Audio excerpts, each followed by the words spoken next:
Nick Cannon love the kids, y'all. So the brother admitted 12 kids later that this was a trauma response. I hate the word trauma so much to a certain extent. It may be true here, and hopefully he's getting the healing, but people just throw that word around. These women enable this bullshit behavior. And while Nick is clearly at fault as well because it was his pee-pee during the shooting up at the club, he could have made some appropriate decisions. It's definitely not a good look for Black fatherhood because now whenever these things come up, everybody's like, well, what about Nick Cannon? He created children because he could, but he never slowed down to ask, how do I create family?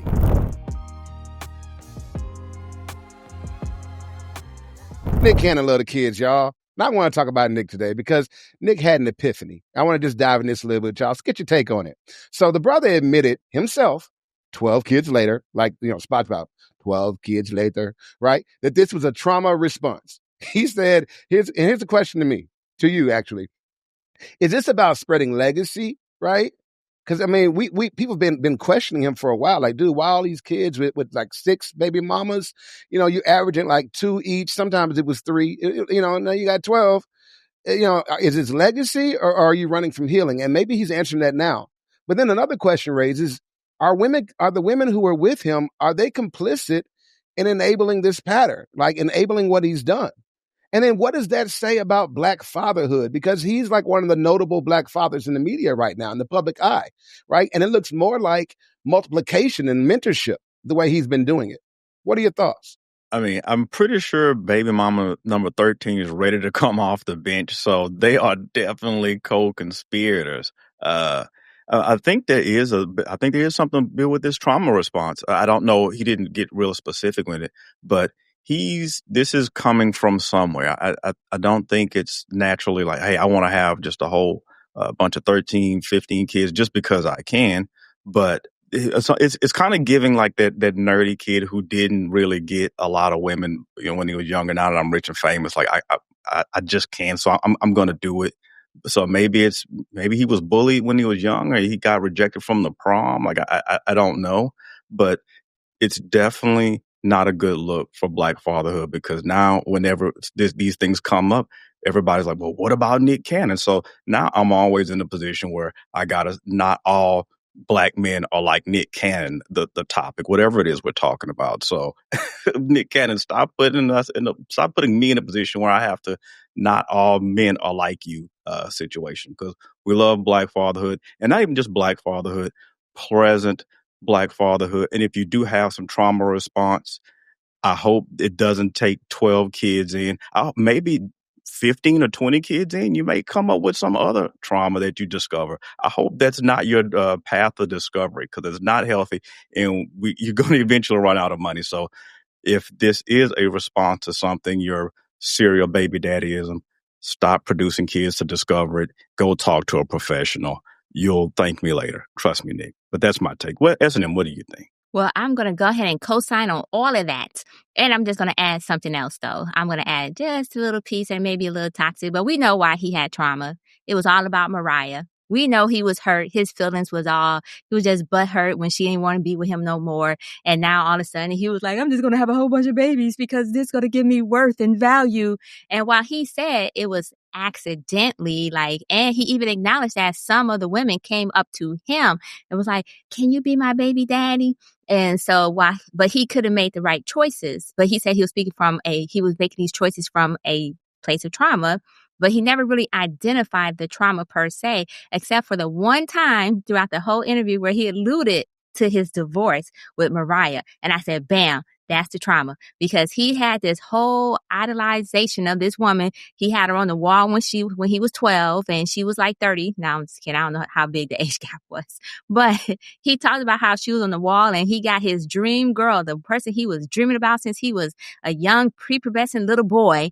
And then it ended up in divorce. So part of it was, oh my God, my feelings was hurt. I was rejected. So now I need to go sink my dick in some people to make myself feel better. And then the other part of it was, hey, guess what? Mariah's about to be part of the harem. She's going to be part of the harem. Let me make her baby number, even though she's baby mama number 1. She's still part of the harem. And so how can you show all type of shade At the end of the day, this is what I'm going to say though. These women enable this bullshit behavior. And while Nick is clearly at fault as well, because it was his pee-peeing during the shooting up at the club, he could have made some appropriate decisions. And I think it's more about the men taking the time to actually heal from whatever trauma they're dealing with, while the women who are being stupid ass and enabling this behavior because all they see is the bag, is still up to the men to practice seed control as well. So yes, he acknowledged they was throwing it all at him, and he could have been like, no, let me protect myself. Where's my chastity belt? But he didn't do that because he was talking from a place of trauma, aka Mariah dumped his ass. It's all good, Nick. I'm glad you getting the healing and that you deserve and desire and you recognize. But I'm going to go ahead and go with, I see baby number 13 in the future because you're pretty young. You're only 45 and, y'all can shoot up the club till y'all like 72. So good luck. The sarcasm in your voice, your tone hurt the inner Nick. It was like a 12-year-old Nick that was just cringing every time I heard your sarcasm, because apparently the trauma of young boys are not of your concern, right? Like, I was about to do some fucked up shit. I'm not going to do it because I don't know if I want to be playful or if I want to be serious, right? I want to be serious. So let me just do that. Let me be playful. Not serious. Because so Nick Cannon got married to her when he was 27. They have a 12-year age difference. Now, I know that probably doesn't mean anything, but she was Mariah Carey, and he did, in fact, probably was raised with her. Like, we don't really appreciate celebrity, I think. Obviously, because maybe we're not celebrities. Maybe one day we'll appreciate it differently, depending on how we look at it, how many times we've been in proximity with a celebrity. But we do live in a celebrity-driven culture, so I can only imagine how a person who might have idolized, Mariah Carey, I remember growing up, Nick is younger than me, I remember feeling young when Dream Lover and all that came out. She was older, I guess 12 years or maybe 10 years older from me or whatever. And so, like, the idea that Nick Cannon from Drumline fame would come across Mariah Carey, who was with the most powerful men. So we can joke and we can laugh. I get it. It's funny. But I guess the empathic part of me can see how that relationship could have taken a lot out of him and could have fucked him up a little bit. We already know Mariah Carey's, reputation for being a diva.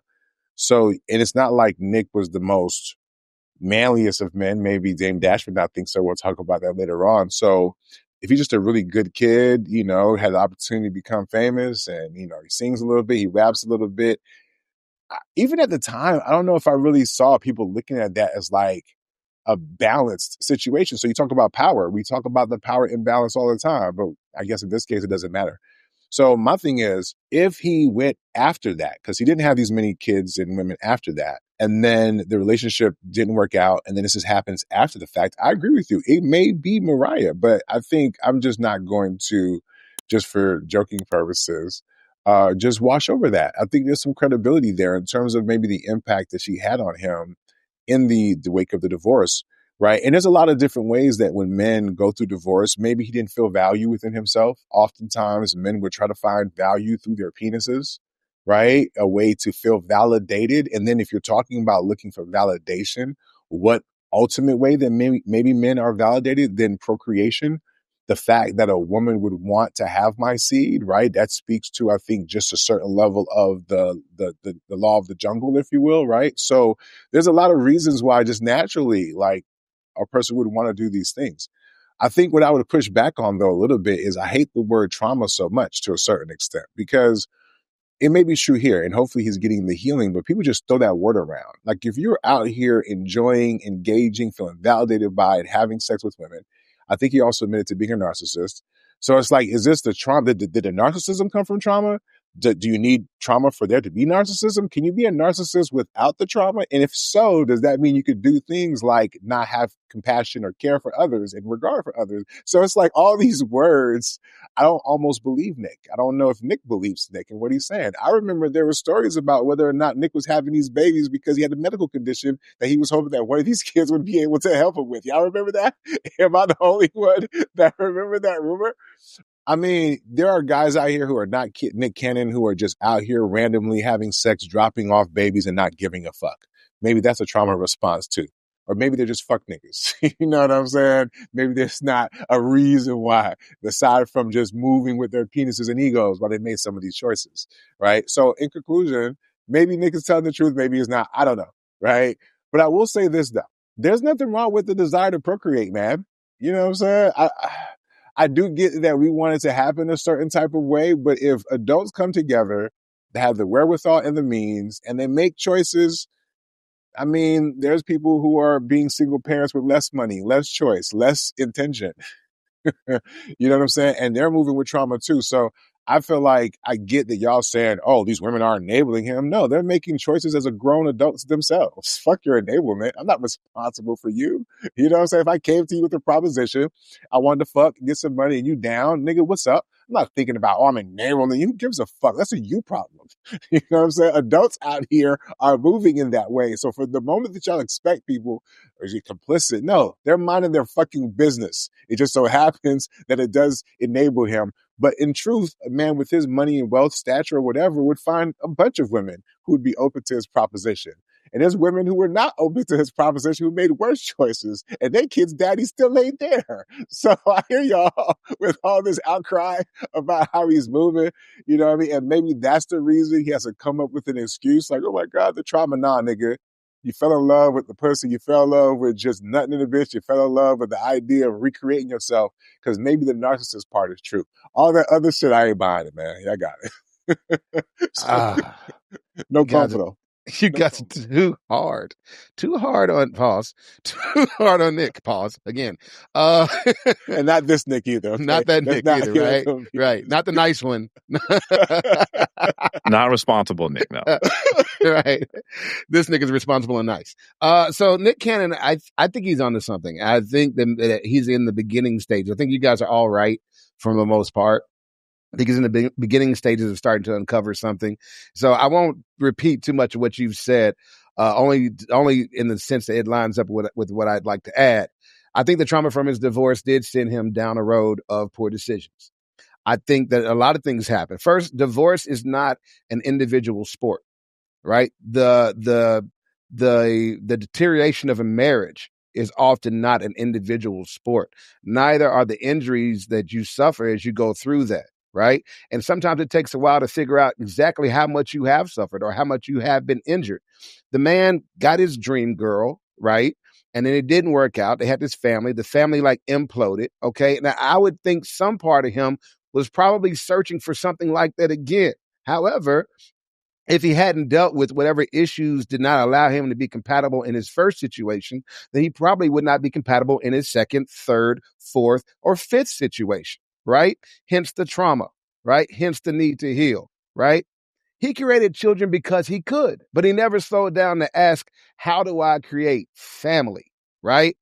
Just shout out to Devin. He should have gone on sisterwives.com, should have gone to Atlanta and pulled him some people together. He could afford a big house to have them all there together, because the problem really is, although he had enough seed to spread, he doesn't have enough time. He can't be in all these places at once. So although he has all the love for these children, every time one of them is getting him, the other 11 are not, right? Or maybe the other 10 if it's at the same baby mama house or whatever, right?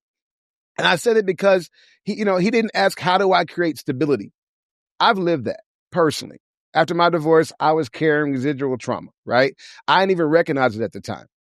I made some questionable decisions. I will own that too. And maybe even some regrettable choices. And I did it because I hadn't healed. And I hadn't even admitted to myself that I needed to heal. And that's what I see when I'm looking at Nick Cannon, right? I think he thought that quantity could cover his pain. But family is about quality, the quality time, more than the quantity of the time. So until you address the wound, no number of kids will fill or fix the void. But brother, I'm glad that you're talking about it. I'm glad that you're starting to work through it. You know what I mean? And I wish you nothing but the best. And I hope that you get a prophylactic sponsor and that you can turn this whole thing around for the better. I do got a quick question, because I feel like I hear y'all want to say it's trauma, he's not. But how many women do you think it would take to equal one Mariah Carey? Right? Like, because if you looked at like how much money she got, you might be like, well, damn, if you're talking about a bunch of regular girls, shit, the number gets crazy, right? But like, he got 12, right? He got 12. I feel like 12 is not a bad number. It probably took 12 of them to equal the one. And because like, think about this. Part of the reason why he's at this point is because he's matched it. You know what I'm saying? In his brain, he's probably like, you know what? I got 12. You know what I'm saying? Like, right? So now he's starting to heal, right? Maybe he just finally got to the point that that hole that you said that couldn't be filled with these many women, in fact, it was filled by some of these women. He filled It it. took Yeah. going through that. It took getting those kids, because all that heel talk, he's still going to have them kids. And the baby mamas, he gonna be healed, accomplishing that feat of going 12 for 1 on the back end of the Mariah. Plus, imagine, like, Mariah is like crack. No, she's like cocaine. Like, imagine you got Peru. Matter of fact, I'll give you a better analogy. You know how people go through like accidents, they have to get like the oxytocin or whatever, right? The really good shit, like from the doctors and stuff. And so Nick was that, right? He was getting that good shit with Mariah, right? And then at some point in time, the doctors stopped giving you the prescription. So now you out here trying to get that fix any way you can, right? And so these 12 women, right, were his hits. He's like, oh shit, it's heroin. I got a nigga up the street. So he just started to go ahead and hit that, right? And now, after all this time of being on, you know, he's tired. You know, he's like, you know what? It's time for me to get a better life, right? So that's what we're seeing from you. And Nick, I want you to know, I understand. I mean, I don't. I've never been with like a Mariah, but I can imagine if I was, I'd probably be strung out too, my brother. Stay strong. I just want to give him that encouragement, all that trauma talk. We feel you.